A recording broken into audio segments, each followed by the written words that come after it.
Bueno,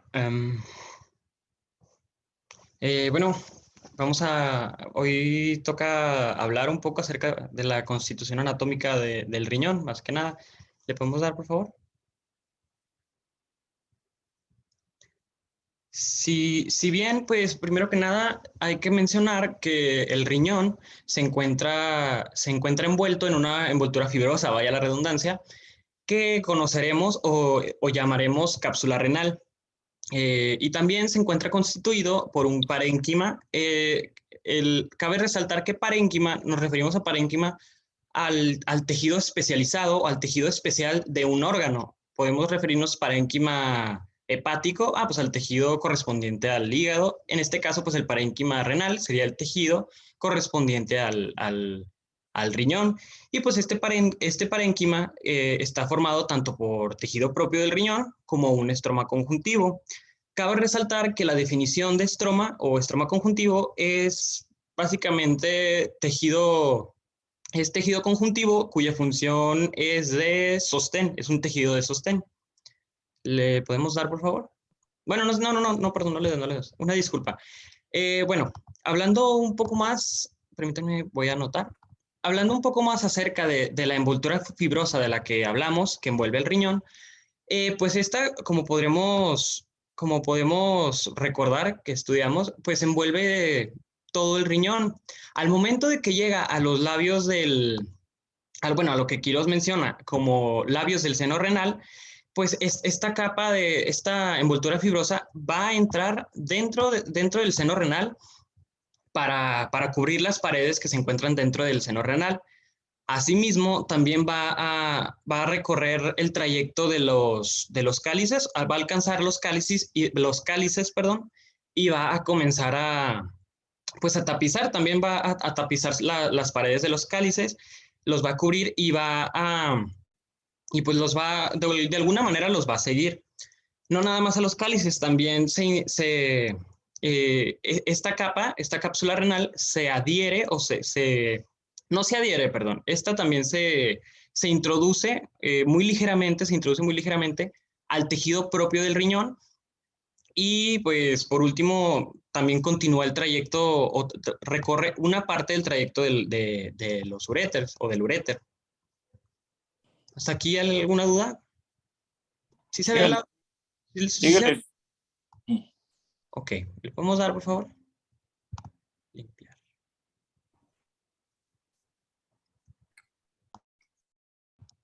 Y bueno, hablando más específicamente de esta cápsula renal, pues podemos definirla como una membrana fibrosa que es delgada, pero a pesar de que es delgada, es muy resistente y cuya función principal consiste en envolver al riñón en toda su superficie. Como mencioné anteriormente, pues esta membrana fibrosa no se va a adherir íntimamente al riñón, no se adhiere íntimamente al riñón, por lo que resulta muy fácil de poderla desprender. En este caso, pues en esta imagen podemos ver que esta partecita de aquí corresponde a lo que les he mencionado, la parte levantada. Perdón.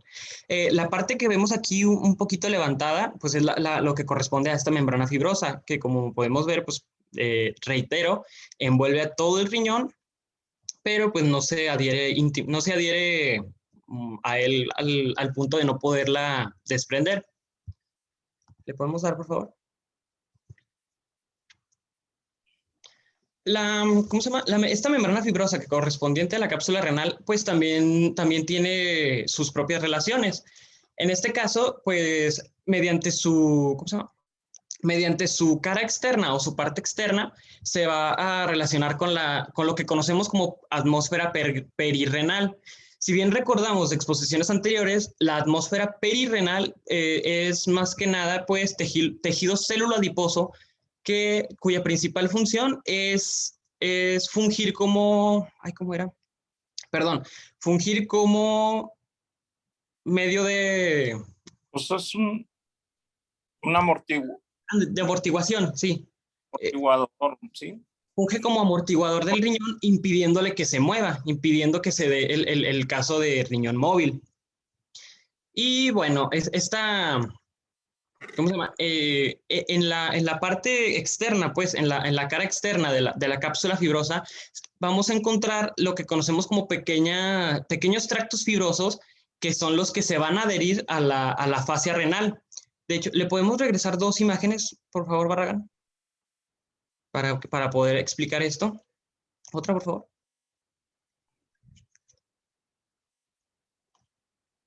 Otra, por favor. Ahí está. Ay, perdón.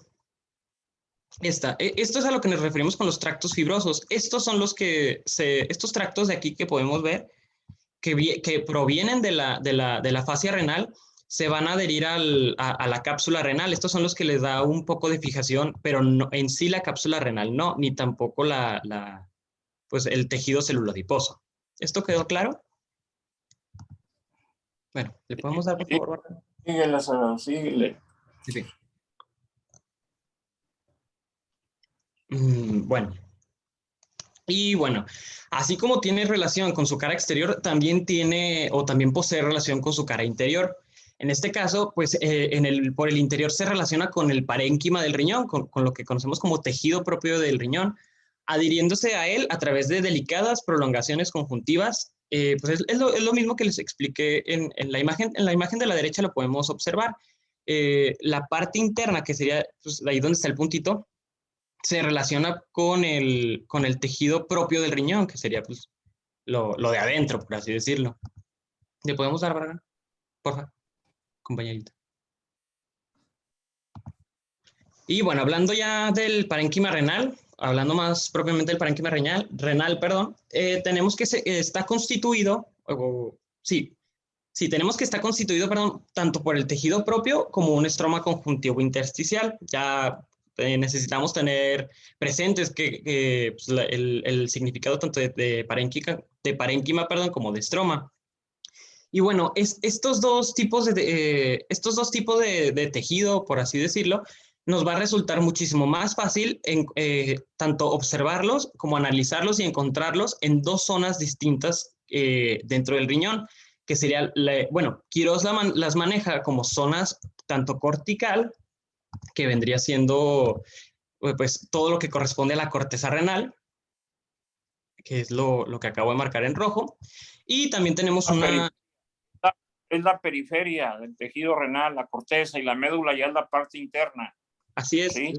la médula corresponde a la parte interna que pues en este caso está, bueno, marqué como amarillo y pues ahí encontramos tanto las pirámides de Malpighi como las columnas de Bertin o las columnas renales.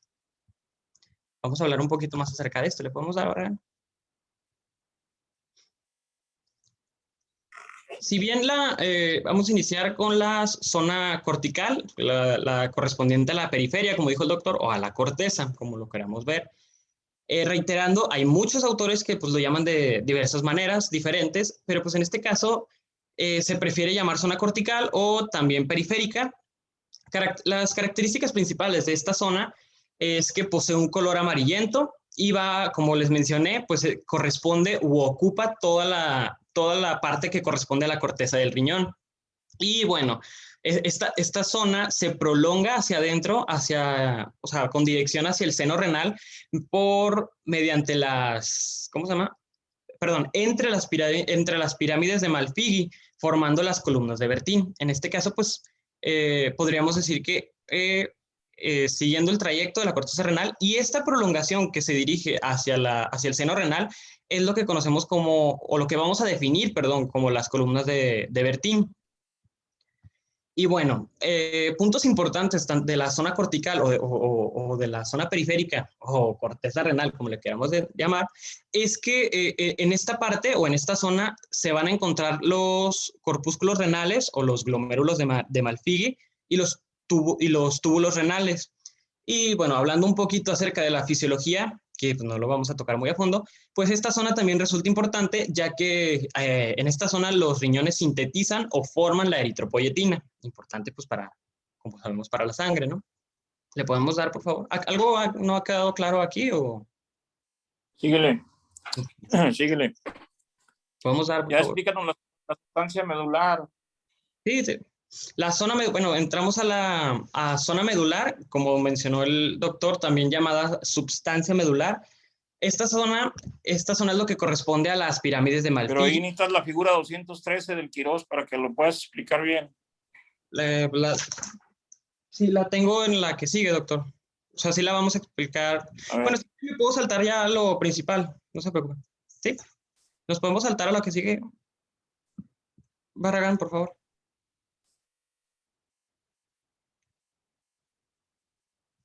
Esa. Bueno, las pirámides de Malpighi las encontramos en la zona medular o en la substancia medular. Tienen su vértice dirigido hacia el seno renal, ahí en la parte, lo tenemos en la parte amarilla, y pues su base está dirigida hacia la corteza. Dentro de las pirámides de Malpighi vamos a encontrar dos zonas, una interna o papilar correspondiente a la papila, que la tenemos aquí, correspondiente a la papila, y un externo limitante, que pues va de, ¿cómo se llama? Va de la estrangulación, por así decirlo, del cuello hasta la base de la pirámide. ¿Podemos dar, por favor? Uy. Hablando un poquito acerca de la zona interna o zona papilar, pues tenemos que las características principales, pues es de un color claro y se prolonga, como mencioné anteriormente, se prolonga hacia la cavidad del seno renal, es decir, pues se prolonga, por así decir, hacia adentro, en forma de papila renal. Entonces, la papila renal es lo que vamos a encontrar en el vértice. Y bueno, estas papilas las podemos encontrar únicas, dobles o inclusive triples. Ahorita vamos a ver una imagen que nos lo explica. Y bueno, en el vértice de las papilas de las que estamos hablando, vamos a encontrar lo que conocemos como área cribosa, o también bueno, algunos autores la denominan como zona cribosa. Esta zona se caracteriza porque posee múltiples orificios, ¿sí? Posee múltiples orificios por donde va a pasar van a desembocar los conductos excretores, o sea, por donde va a pasar, perdón, el líquido filtrado con destino hacia el uréter. Le podemos dar la que sigue para poder ver lo que acabo de mencionar. Aquí las tenemos. Aquí podemos ver una papila simple que consiste pues, en el vértice de una de las pirámides de Malpighi. Encontramos pues, el área cribosa. Recordando, el área cribosa, pues, su característica principal, contiene varios orificios por donde va a pasar el líquido filtrado. Pueden ser simples de una sola papila o puede ser papila doble, inclusive triple. Aquí vemos un ejemplo de una papila doble en donde pues, dos papilas están fusionadas, pero igual tienen su propia zona cribosa y tienen los orificios en donde se va donde se va a vaciar el líquido filtrado. ¿Le podemos dar, por favor, Vargas? Y bueno, después de hablar de la zona interna, o también llamada papilar, vamos a hablar de la zona limitante. ¿No cambió? Un segundo. Ahí está. Vamos a hablar de la zona limitante. Bueno, la zona limitante presenta un color más oscuro y en ella vamos a encontrar una serie de estrías tanto pálidas como oscuras. Las estrías pálidas van a corresponder a los tubos uriníferos de Bellini o de Bellini. Y bueno, las obscuras van a corresponder a los vasos rectos de Henle. Y pues aquí, de hecho, en esta imagen los tenemos señalados. Tenemos que las estrías obscuras pues corresponden a los tubos de Henle y las claras a los tubos de Bellini. Ambos tubos, no le muevas, por favor. Ambos tubos van a pasar de la zona limitante a la zona cortical. Esto quiere decir, de la zona limitante de la pirámide de Malpighi se van a dirigir hacia la corteza renal, en donde van a formar las pirámides de Ferrein. De hecho, aquí las tenemos las podemos ver en la imagen. Estos tubos, estas estrías, les reitero, pasan hacia la corteza formando las pirámides de Ferrein. Aquí las tenemos. Estas pirámides tienen como base, podemos observar que tienen como base el centro,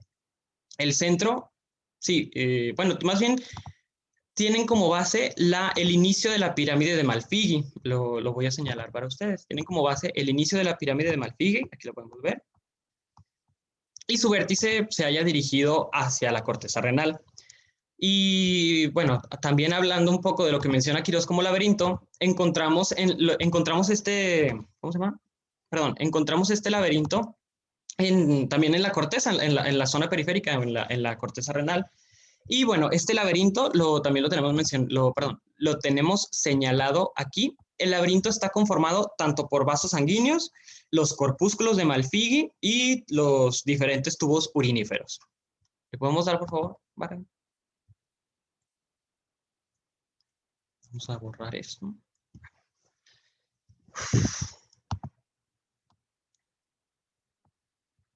Sí, ¿le podemos dar, Baran? Ah, ya.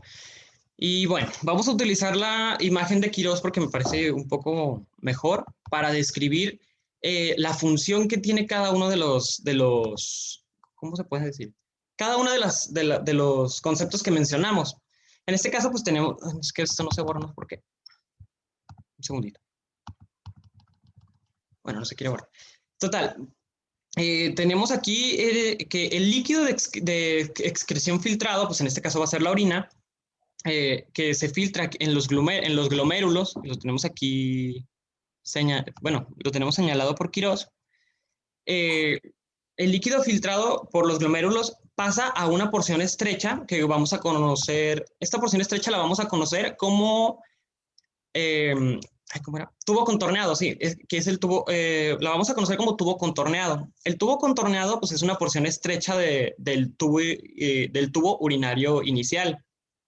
Este tubo contornado, pues es una porción una porción más amplia y flexuosa del tubo. Flexuosa nos referimos a que pues tiene flexosidades, está curvo, pues, por así decirlo. Bueno, hablando de las estructuras que acabamos de mencionar, tanto los glomérulos de Malpighi como la porción del cuello o el tubo contorneado son elementos que se localizan en la zona cortical o los localizamos en la corteza renal. Y bueno, del último estructura mencionada va a pasar el líquido hacia el laberinto.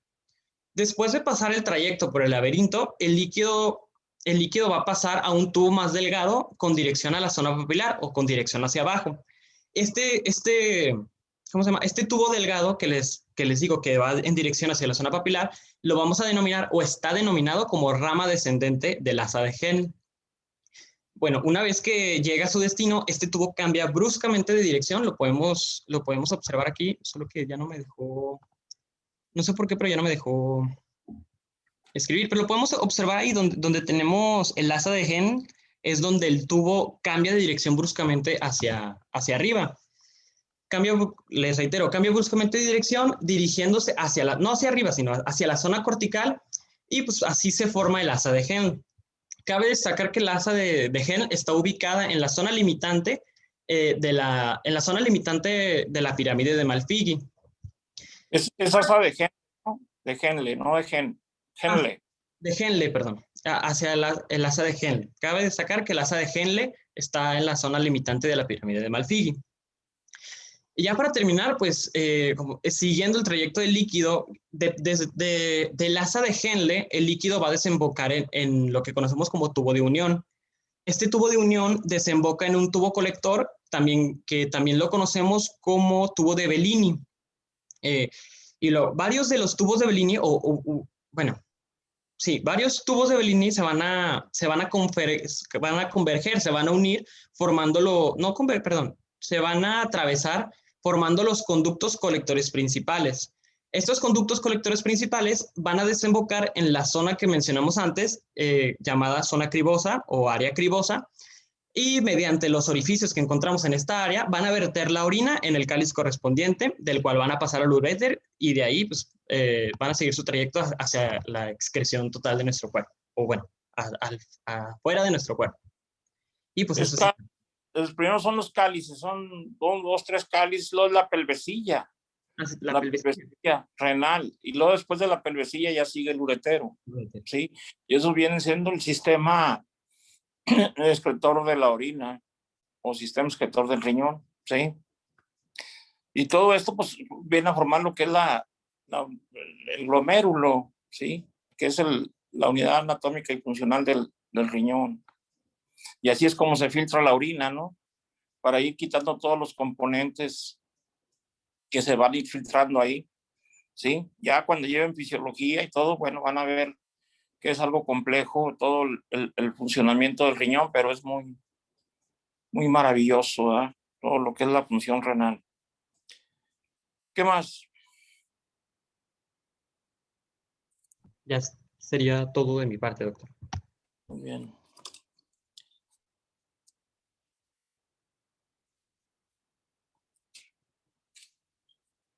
A ver, ¿quién quiere continuar? Vasos y nervios. O por lista. Muy bien, Acevedo. Aquí te ponemos 9. Doctor, Mande. ¿puedo continuar yo o lo va a hacer por lista? Pues si quieres continuar, adelante. ¿Cuál es tu apellido? González Torres. Bueno, pues está bien. Ya nomás vasos y nervios del riñón y ya terminó. Ok. Bueno, le hace la siguiente, por favor. Son las... Ellas faltan 3:35. Ok, bueno, pues cada riñón va a recibir sangre de la arteria renal, la cual pues va a nacer directamente de la aorta y va a penetrar el riñón por el seno renal. Antes de introducirse el riñón, va a emitir la cápsula inferior, la cual pues va a ascender para después abordar la cápsula suprarrenal y en su cara inferior va a emitir unas ramas ganglionares y estas pues van a ser la rama uretral superior y las ramas capsuloadiposas. Después pues la arteria renal se va a dividir en ramas de primer orden que van a ser la prepiélica, sí, retropiélica y la polar superior. Y después en ramas de segundo orden, que son las interpapilares y las interpiramidales. La arteria renal, se va a estomosar con la espermática, las cólicas superiores y con las capsulares. Después las venas pues van a tener su origen en la cápsula renal y ahí van a formar grupos de 4 y 5 venas, de 4 a 5, y también pues van a estar las venas de la cápsula adiposa. Después los linfáticos que van a nacer de una red superficial, subcapsular, y esta red pues va a tener anastomosis con la red de la cápsula adiposa y con la red subperitoneal. Van a tener anastomosis con los linfáticos del testículo y del ovario y también con los del uréter y el hígado. Y los nervios pues van a proceder de los esplácnicos mayor y menor del plexo solar. Muy bien. Pues ya fue todo, ¿no? Sí, siguen los conductos excretores del riñón. No sé si quiera que le siga. No, ahí le dejamos ya para que vayan a comer. Ok. Mañana le continuamos. Entonces vamos a ver desde conductos excretores del riñón, página 232.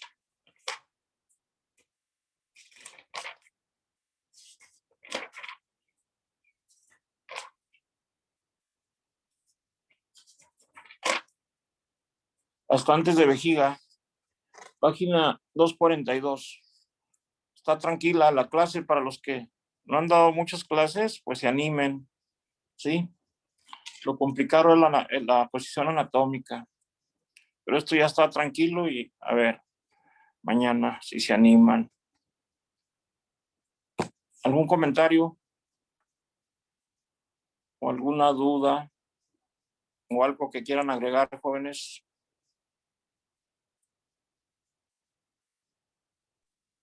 ¿No? Creo que no, Doc. Todo bien. Bueno, nos vemos mañana, pues. Mañana, Doc. Hasta mañana, Doc. Mañana, Doc. Gracias. Hasta mañana.